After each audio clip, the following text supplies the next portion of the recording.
So hey everyone, in this video we will see how to fix DirecTV, no sound, audio format, HDMI and receiver setting. Fix 1 is rule out mute and feed issues. Press the volume up button on the TV panel, not the DirecTV remote. Change the channel to check if the audio written. If only one channel is silent, press info on the remote. Select audio video setting. Change the setting to English DD to disable secondary audio program ASAP.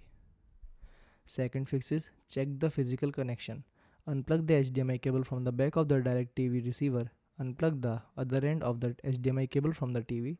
Reconnect both ends of the HDMI cable firmly, ensuring they click into place. If there is still no sound, try a different HDMI port on the TV, like 1, 2 or 3. Change the TV input to match the new HDMI port used. Third fix is bypass soundbar or receiver. Disconnect any external soundbar, audio receiver or HDMI switch box.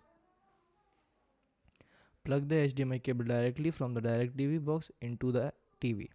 If sound return, the issue is with your external audio equipment, setting or cable. Fourth fix is change audio setting. Press the menu button on the DirecTV remote, select settings, select audio, change Dolby Digital from on to off. Fifth fix is perform a hard reset. Locate the red reset button on the side or inside the access card door of your DirecTV receiver. Press and hold the button for 10 seconds. Wait 5 minutes for the system to fully reboot. If there is no red button, unplug the power cord from the wheel for 2 minutes. Plug the power cord back in after 2 minutes. Thanks for watching.